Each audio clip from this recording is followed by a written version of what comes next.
888-957-9570. So here's why I would do the deal. Hold on. Let's reset it. Let's reset. So basically yesterday, Windhorst was talking, and he was saying, look, the Warriors could be in on Jrue Holiday. They have the contract. They have the assets. And I'll read it verbatim here. Brian Windhorst, ESPN. Even in the Golden State Warriors, who have interesting young players on their roster, plus a few far-out draft picks and swaps when Steph Curry might be retired, could join the race for Jrue Holiday, provided they'd be willing to retrade Chris Paul, who members of their organization have praised for his offseason work of trying to fit in. Chris Maddox, SI, which kind of scares me a little bit.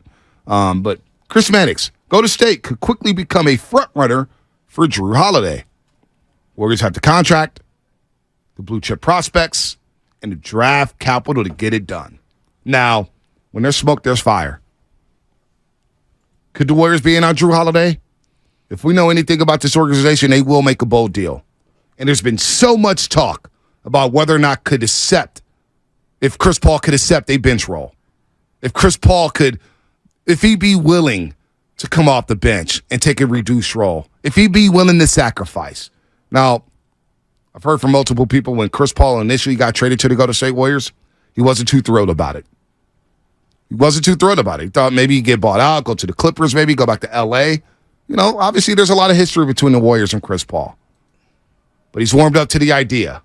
But boy, when everybody's talking about his defense and how small you are, and a guy like Jrue Holiday becomes available, who's 6'4", and is a hell of a defender, an all-NBA defender, and what he could do to lock up some of the guards in the Western Conference. Now, you're going up against John Morant. You're going up against Luka Doncic. You're going up against those young studs in Houston who are coming. Darvin Ham Company. You got Devin Booker. You know, you got the Lakers with D'Lo and Austin Reeves. You know, he could guard Paul George at times. And then you go up the road to Sacramento, an hour and a half away. And we know all about De'Aaron Fox. Oh, and by the way, Oklahoma City, they're coming too. Don't forget Murray. They have Shai Gilgeous-Alexander and the defending champs with Jamal Murray. Yeah. So you got problems out here in the Western Conference. Keegan Murray for the Kings. Well, though I think he's going to be an ascending player. Look, I'm not going to lie to you. I think I'm doing the deal. And listen, we all were under impression that you couldn't trade Chris Paul until January. Well, we've cleared that up.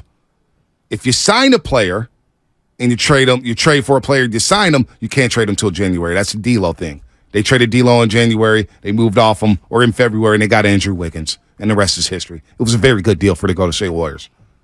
Two-way Wiggs became an all-star and an NBA champ, became one of your most important players during that run. And he's one of your more important players right now. But since you traded for Chris Paul, didn't sign him, you can retrade him right now. Boy, Dunleavy we would throw a parade for him if he could flip that thing. I think a lot of people would.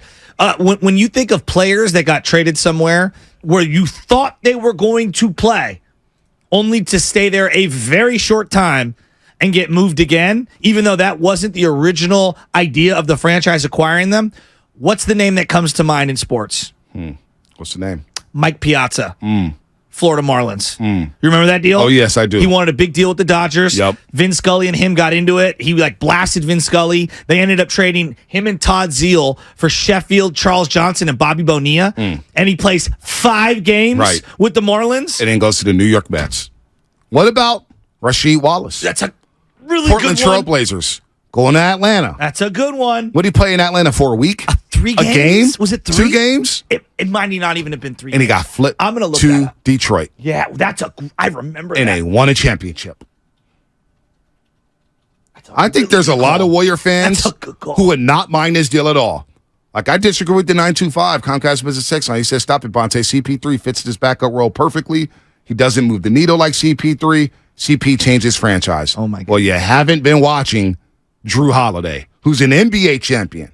He's an NBA champion. And he's a baller. And he doesn't have that ego that apparently Chris Paul has. And I think that's unfair for me to even say because I don't know Chris Paul personally. It's just what we've seen from afar.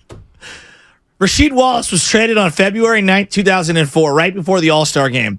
He played 1 game for the Hawks. 1 game. Scored 20 points through 3 quarters, had 6 rebounds, 5 blocks, 2 assists, and a steal. And then was traded immediately to the Detroit Pistons. with Mike James. I mean, that's incredible. For Chucky Atkins, I mean, this is that's just unbelievable. Lindsey Hunter.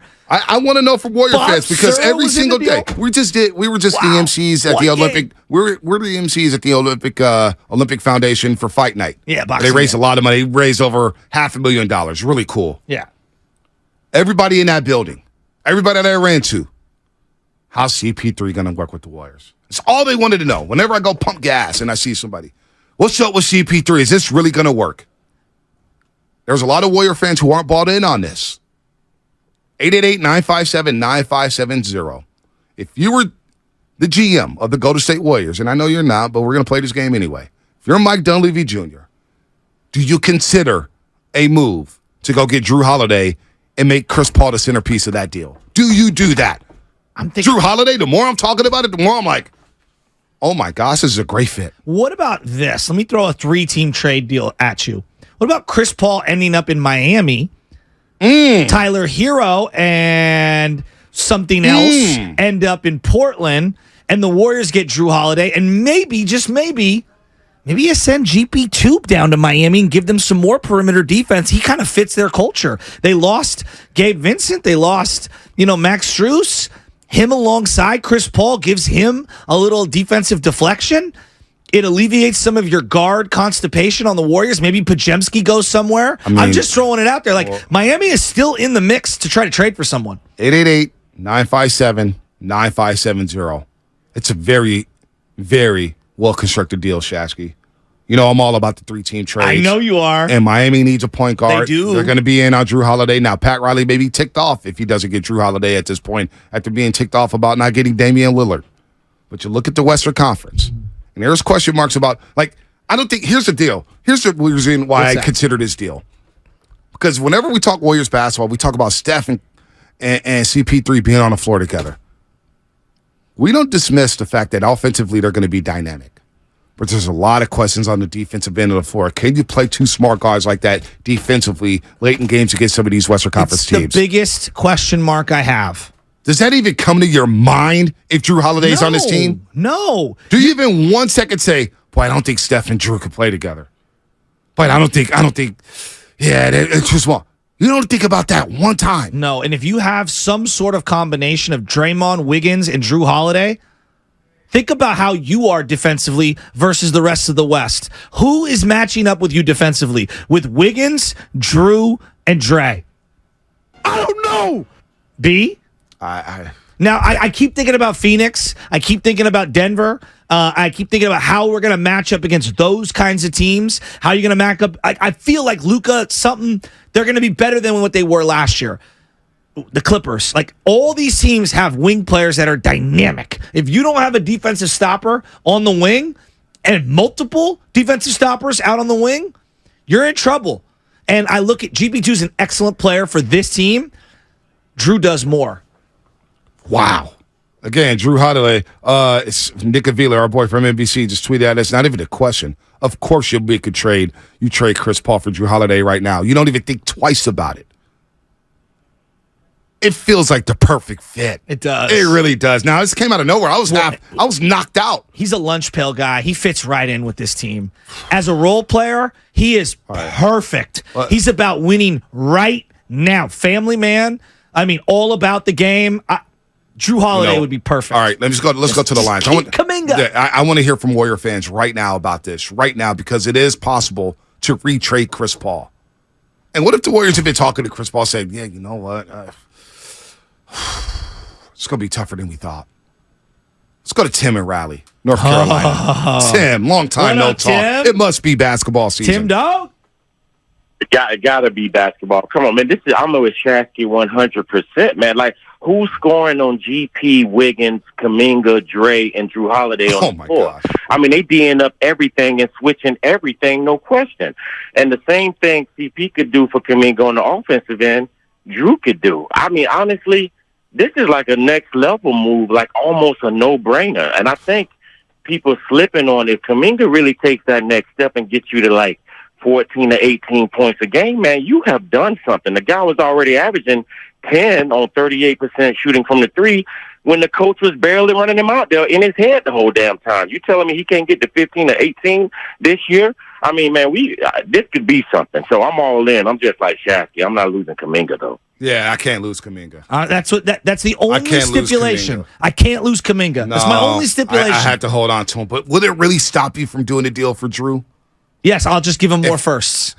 You think I'm joking? No, I know you're not joking. You think I'm joking? No, is this a man who's not dead serious? Listen, I think I might be with you, man. I might be. You got to win now. Who gives you the better? That's another question. Who gives you the better chance to win now? Jrue or CP3? A winning in playoff series, like you talking about 16-game players? Drew's a 16-game player. You know how Draymond talks about that? And that's the other thing that we haven't really discussed yet, and we'll get into it more and more as basketball season plays out. But when you have Draymond Green and CP3, I've been thinking about this a lot. Is CP3 going to be a guy who just stands in a corner or stands on the wing waiting for an open shot? Because Draymond Green in the half court handles the ball a lot. That's your facilitator in the half court, right? You know what I'm saying? I'm waiting for that Dre holding the ball with his hand and come on, like pointing at CP3. CP3 looking over him like, I'm the point guard. Boy. I was kind of waiting to see that. This is juicy. Windhorst just doesn't throw things out there like that, man. He's respected. Carlos in San Francisco. You'll get to CP3 trade, Los. What's up, Los? Hey, guys. Hey, and just hear me out. I'm kind of against trading CP3, and this is the reason why. Because it won't be 1-for-1. You're not trading Chris Paul just for Jrue Holiday. We'll probably most likely have to trade away Kuminga and maybe Moody, so that's why I'm against it. And plus, if you make that trade, how does that impact the flexibility next year? Because we already know the Warriors right now are tight in the cap, so I feel like it would have a greater negative impact. Obviously, maybe not this upcoming season, but the years going forward afterwards. Can I be honest with you? Looking at what happened with the San Francisco Giants, the second Buster Posey left, I don't even care about what happens after Steph. It's all about maximizing Steph. It's about the now. Yeah. And I'll worry about what they've sacrificed, giving it up to give these guys better chances to winning a championship now. Period. Now because there's no guarantee. Right. We get to the cap ramifications in just a second. The second apron. Of course, the Warriors are in the tax right now. Part of the reason why they got Chris Paul is because they can move off him after the year. Holiday, I believe, Jrue Holiday has a player option for $30 million. But I think that's something the Warriors will say, you know what, the hell with it. We got Jrue Holiday. We got a lockdown defender. We like him. He fits in perfectly with this team. Well, and who's to say that, depending on how this year goes, he likes it.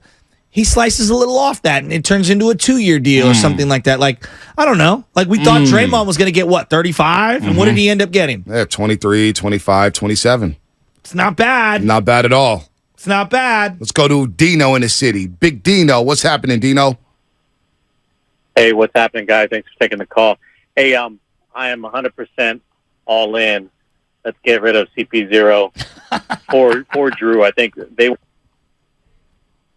Oh, he just got cut off. But hope give up too much more, and we got to do it also because I wonder if we have enough pieces. Because a team that might be in the running that has a lot of pieces is the Lakers. So if anything, we got to do it to make sure that they don't go for him. What do you think? Yeah, it's an arms race, no doubt. I'm also looking at the Clippers. Do I want the Clippers getting Jrue Holiday? No. You know? Do I want Phoenix? Well, who are they going to choose? I don't know. They've been making moves, and I thought they had no assets. I think they had their asset in DeAndre Ayton. He's still a young guy. I don't know about Phoenix. They'd have to give up Booker or Beal. I agree with you. I'm just saying, they've made some deals that have surprised me. But Portland's looking for picks, maybe. What is Portland looking for? That's the key. What is Portland looking for Jrue Holiday? I don't know, but that's why I try to get that third team in there somewhere. Miami Heat. Because that third team, because there's no way you're throwing GP2 to Portland, given what happened. No doubt. You got to get that third team in there. Because you got to match up contracts. And if you get Jrue, GP2 becomes redundant. No doubt. Let's go to Grandpa Daddy. Grandpa Daddy in Hayward. What's up, baby? Yo, what's up, y'all? What's going on, Grandpa Daddy? Hey, come on, man. Jrue Holiday, CP3, look, don't even get me started, man. That OG got to go, baby. Whatever we can do, man, it's on and popping. Like you said, Joe, it's about the now. Man, you got to play it now, man. Get rid of that. I don't even want to say. Get rid of Sleepy 3. You know what I'm saying, bro? Let's do this. Hey, if you ask Patriot fans today, hey, Could you have redone anything different at the end of Tom Brady's career? Don't you think they'd all be like, yeah, we would have been a little more aggressive in surrounding him with some talent toward the end? No doubt. Right? Also, what the last 30 minutes is telling me, we were waiting for the CP3 thing to run its course. a lot of people talk themselves into Chris Paul. Of course. They were really convinced about Chris Paul, and it's still not. Does anyone really have a choice? Now this is another Michelle bullet. is right. Guarantee you, this is another bullet that Warrior fans will use against this organization if they don't get Jrue Holiday. They could have traded CP3 for Jrue Holiday because I could already see it now. Now it may not be true, but it's what these calls are telling me, what the texts are telling me, what Twitter's telling me, what YouTube and Twitch is telling me right now is that a lot of Warrior fans still aren't all in on Chris Paul. My wife cannot stand Chris Paul.